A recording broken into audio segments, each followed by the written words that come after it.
ദേ ഒരു കാര്യം ഞാൻ പറഞ്ഞേക്കാം, മര്യാദക്ക് അടങ്ങി ഒതുങ്ങി വിടുങ്ങാനും കഴിഞ്ഞാൽ നിനക്ക് കൊള്ളാം. അല്ലാതെ കണ്ണ് പ്രേമം മണ്ണാങ്കട്ടൊക്കെ പറഞ്ഞ് കണ്ട തെണ്ടിക്കൂട്ടുകൊണ്ടൊക്കെ പുറകെ നിറങ്ങാൻ നടന്നാ ഈ ജിതേന്ദ്രൻ ആരാണെന്ന് നീ അറിയും. നാലിരിക്കും പൊട്ടുമാറായ ജിതേന്ദ്രന്റെ അട്ടഹാസം ആ വലിയ മുറിയുടെ 4 ചുമരുകളിൽ തട്ടി പ്രതിധ്വനിച്ചു. പേടിച്ചരണ്ട പേടമാനെ പോലെ നയന തന്റെ കാൽമുട്ടുകൾക്കിടയിലേക്ക് മുഖമൊളിപ്പിച്ച് നിലത്തിരിക്കുകയാണ്. പിന്നെയും എന്തൊക്കെയോ ഉച്ചത്തിൽ വലിച്ചു കയറി പറഞ്ഞിട്ട് അയാൾ ആ മുറി വിട്ട് പുറത്തിറങ്ങി. ജിതേന്ദ്രൻ മുറി വിട്ട് പുറത്തിറങ്ങാൻ കാത്തു നിന്ന വണ്ണം ദേവകിയമ്മ അങ്ങോട്ടേക്ക് വന്നു. മോളെ നയനെ, വിറയാർന്ന ശബ്ദത്തിൽ അവരവളെ വിളിച്ചു. മുഖം കുനിച്ചിരിക്കുന്ന നയന പതിയെ മുഖമുയർത്തി ജാനകിയമ്മയെ നോക്കി. കരഞ്ഞു കലങ്ങി ചുവന്ന കണ്ണുകൾക്ക് പകരം ദേഷ്യം കൊണ്ട് ചുവന്ന കോപം കത്തി നിൽക്കുന്ന നയനയുടെ കണ്ണുകളാണ് അവർക്ക് കാണാനായത്. മോളെ, രൂക്ഷമായിരുന്ന ഓട്ടമായിരുന്നു ദേവികമ്മക്ക് നയനയുടെ മറുപടി. 100,000 ചോദ്യങ്ങൾ ആ കണ്ണുകളിൽ തങ്ങി നിൽക്കുന്ന പോലെ അവൾക്ക് തോന്നി. അല്ലെങ്കിൽ തന്നെ ഭാവി ജീവിതം ഇനി എന്തെന്നുള്ളൊരു വലിയ ചോദ്യചിഹ്നമായി മുന്നിൽ നിൽക്കുന്നവൾക്ക് ഇനി കൂടുതലൊന്നും ഉണ്ടാവില്ലല്ലോ. ചുരുട്ടി പിടിച്ചിരിക്കുന്ന വലത് കൈ നയന ദേവകിയമ്മക്ക് നേരെ നീട്ടി. മെല്ലെ അവൾ തൻ്റെ കൈ കൊണ്ട് തുറന്നപ്പോൾ ഉള്ളം കൈയിൽ 2 പെൺഡ്രൈവുകൾ ദേവികമ്മ കണ്ടു. അതിലൊരു പെൺഡ്രൈവ് അവർക്കറിയാം. അതിലെന്താണെന്ന് അവൾക്ക് കാണാപ്പാഠമായിരുന്നു. എങ്ങനെയല്ലാതെ കഴിഞ്ഞ 5 മാസമായി രാപ്പകൽ വ്യത്യാസമില്ലാതെ ആ വീട്ടിലെ മിനി തിയേറ്റർ റൂമിൽ ആ വലിയ സ്ക്രീനിൽ മുഴുവൻ നിറഞ്ഞെന്ന് ആ പെൺഡ്രൈവിലെ ദൃശ്യങ്ങളായിരുന്നല്ലോ. നയനയുടെ ഇന്നലെകൾ, അവളുടെ ജീവിതം, അവളുടെ മാത്രമല്ല നരേന്ദ്രൻ്റെയും.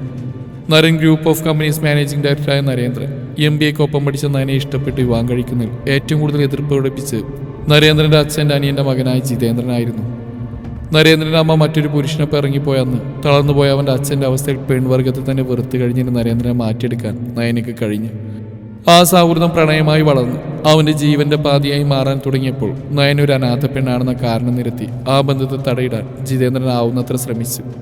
എന്നാൽ നരേന്ദ്രന് നയനയോടുള്ള പ്രണയത്തെ മറികടക്കാൻ മാത്രം ഒരു ശക്തിയുമായ എതിർപ്പുകൾക്കുണ്ടായിരുന്നില്ല. സന്തോഷമായി തന്നെയാണ് അവർ ജീവിച്ചു വന്നത്. വെറുമൊരു വീട്ടുകാരി മാത്രമാവാതെ നരൻ്റെ ബിസിനസ്സിൽ കൂടി നയന സഹായിക്കുമായിരുന്നു. എന്നാൽ ഒരു കുഞ്ഞില്ലാത്ത വേദന അവർക്ക് നല്ലോണം ഉണ്ടായിരുന്നു. കല്യാണം കഴിഞ്ഞ് 8 വർഷങ്ങൾക്ക് ഇപ്പുറവും ഒരു കുഞ്ഞിക്കാർ കാണാൻ കഴിയാതെ വന്നുകൊണ്ട് നയന വളർന്ന അതേ അനാഥാലയത്തിൽ നിന്നൊരു പെൺകുഞ്ഞിനെ ദത്തെടുക്കാൻ അവർ തീരുമാനിച്ചു. എന്നാൽ അച്ഛനും അമ്മയും ആരാണെന്നറിയാത്ത ഒരു അനാഥ കൊച്ചിനെ ദത്തെടുക്കാൻ ജിതേന്ദ്രൻ സമ്മതിക്കുന്നുണ്ടായിരുന്നില്ല. സഹോദരനുള്ള സ്നേഹം കൊണ്ട് തൻ്റെ മകളെ ദത്ത് നൽകാമെന്ന അവൻ്റെ ഓഫർ നരേന്ദ്രനും നയനയും സന്തോഷപൂർവ്വം തന്നെ സ്വീകരിച്ചു. ദത്ത് നൽകുന്നതിൻ്റെ എല്ലാ പേപ്പേഴ്സും ശരിയായി ഒപ്പിടുന്നെന്ന് നയന ഗർഭിണിയാണെന്നറിഞ്ഞ് ദത്ത് നടപടി വേണ്ടെന്ന് വെച്ചു. വർഷങ്ങളുടെ കാത്തിരിപ്പ് സഫലമാകാൻ പോകുന്നതിൻ്റെ അതീവ സന്തോഷത്തിലായിരുന്നു നയയും നരേന്ദ്രനും.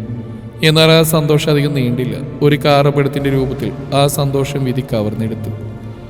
അന്ന് ആക്സിഡന്റിൽ നയനക്ക് നഷ്ടമായത് അവളുടെ നരേന്ദ്രനെ മാത്രമായിരുന്നില്ല, ഉദരത്തിൽ വളർന്നു തുടങ്ങിയ ആ കുഞ്ഞ് ജീവൻ കൂടിയായിരുന്നു. ഓർമ്മയിൽ നിന്ന് കണ്ണു തുറന്ന ദേവകിയമ്മയെ മുന്നിൽ സ്ക്രീനിൽ തെളിഞ്ഞുന്ന രംഗം ഞെട്ടിച്ചു കളഞ്ഞു.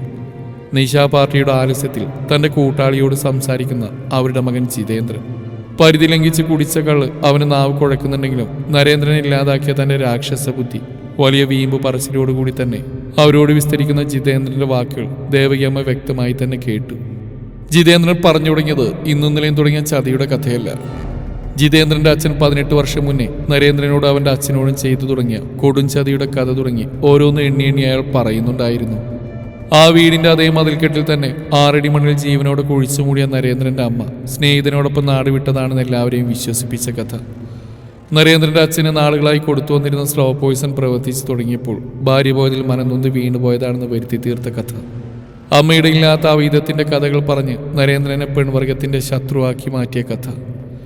നരേന്ദ്രനെ വിവാഹം ചെയ്യാതിരുന്നാൽ തലമുറ തുടർച്ചയുണ്ടാവാതെ സ്വത്തുക്കളെല്ലാം തങ്ങൾക്ക് കിട്ടുമെന്ന ജിതേന്ദ്രന്റെ കണക്കുകൂട്ടലുകൾ തെറ്റിച്ച് നയന കടന്നു വന്നപ്പോൾ അവളെ ഒഴിവാക്കാൻ പരിശ്രമിച്ച വിഫല ശ്രമത്തിന്റെ കഥ. എല്ലാ പ്രതിബന്ധങ്ങളെയും മറികടന്ന് നരേന്ദ്രൻ നയനയെ ജീവിതസഖിയാക്കിയപ്പോൾ പക്ഷെ ഒരു കുഞ്ഞിക്കാലിന് വേണ്ടിയുള്ള അവരുടെ ആഗ്രഹത്തിന് നേരെ ദൈവം കണ്ണടച്ചുകൊണ്ടാണ് അവർ സന്തോഷമായി ഇത്രയും കാലം ജീവിച്ചു പോയത് എന്ന ഔദാര്യത്തിന്റെ കഥ. കാത്തിരിപ്പുകൾക്കൊടുവിൽ ഒരു അനന്തരാവകാശി നയനയുടെ ഉദരത്തിൽ പിറവികൊണ്ടെന്ന് അറിഞ്ഞതിന്റെ 7-ാം നാൾ മനഃപൂർവ്വം സൃഷ്ടിച്ച ഒരു കാറപകടത്തിന്റെ നിഷ്ഠൂരമായ കൊടും ക്രൂരതയുടെ കഥ. നരേന്ദ്രനെയും ഗർഭസ്ഥ ശിശുവിന്റെയും മരണം നടന്നെങ്കിലും പ്രതീക്ഷ തെറ്റിച്ച് നയന ജീവിതത്തിലേക്ക് തിരിച്ചു വന്നപ്പോൾ അവളെ ഭ്രാന്തിയാക്കി മുദ്രകുത്തി ഇരുട്ടറയിലടച്ച കുബുദ്ധിയുടെ കഥ. എന്നാൽ പല്ലവിയുടെ കടന്നുവരവ് അവർ തീരെ പ്രതീക്ഷിക്കാതെയായിരുന്നു. മരണപ്പെട്ട നരേന്ദ്രന്റെ കണ്ണുകൾ ദാനം കിട്ടിയ തമിഴ്നാടോടി പെൺകുട്ടിയായിരുന്നു പല്ലവി.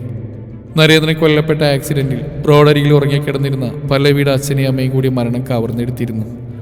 പല്ലവിയുടെ കാഴ്ചയ്ക്ക് പ്രശ്നമുണ്ടായപ്പോൾ നയനയുടെ സമ്മതപ്രകാരം തന്നെയാണ് നരേന്ദ്രന്റെ കണ്ണുകൾ പല്ലവിക്ക് നൽകിയതും. എന്നാൽ തങ്ങളുടെ ലക്ഷ്യത്തിന് അതൊരു തടസ്സമായി നിൽക്കുമെന്ന് അന്ന് അവർ ചിന്തിച്ചിട്ട് പോലും ഉണ്ടായിരുന്നില്ല. നരേന്ദ്രനോടുള്ള നയനയുടെ അടങ്ങാത്ത പ്രണയം അവന്റെ കണ്ണുകൾക്ക് പുറകെ പോകാനൊരു കാരണമായി. പല്ലവിയെ ദത്തുപുത്രിയാക്കാനുള്ള നയനയുടെ തീരുമാനം എന്ത് വില കൊടുത്തും തടയാനാണ് ജിതേന്ദ്രൻ കൂട്ടാളികളെ വിളിച്ചുകൂട്ടി നിശാവിരുന്ന് ഒരുക്കിയത്. വേണ്ടി വന്നാൽ നരേന്ദ്രനെ ഇല്ലാതാക്കിയ പോലെ നയനെയും പല്ലവിയെയും കൊല്ലാൻ തന്നെയായിരുന്നു അവരുടെ തീരുമാനം.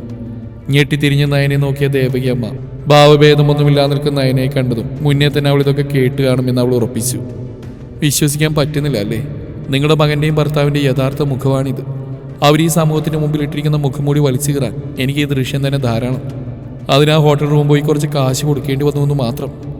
നയന ഉറച്ച ശബ്ദത്തിൽ ദേവകി അമ്മയോടായി പറഞ്ഞു.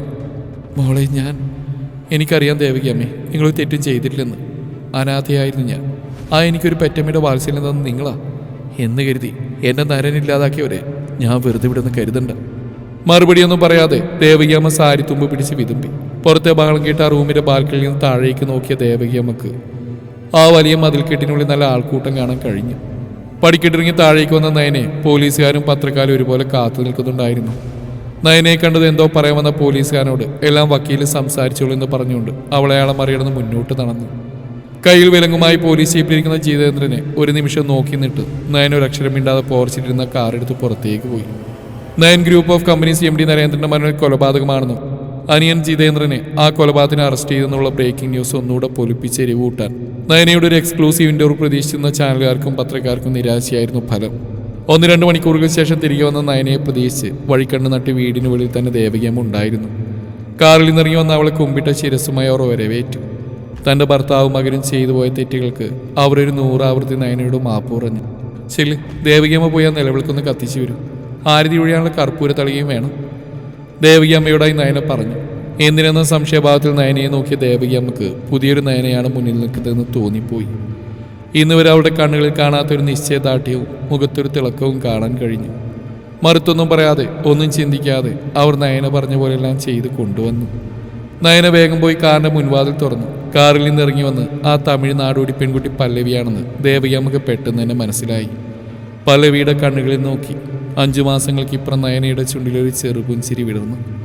8 വർഷങ്ങൾക്ക് മുന്നേ ഒരു ചിങ്ങമാസത്തില് നരേന്ദ്രന്റെ ഇടം കൈയിൽ തന്റെ വലം കൈ ചേർത്ത് നയനം എന്ന ആ വീടിന്റെ പടികേറിയ നയനയിൽ നിന്ന് ഇന്ന് അവൾക്ക് ഒരുപാട് വ്യത്യാസം വന്ന പോലെ.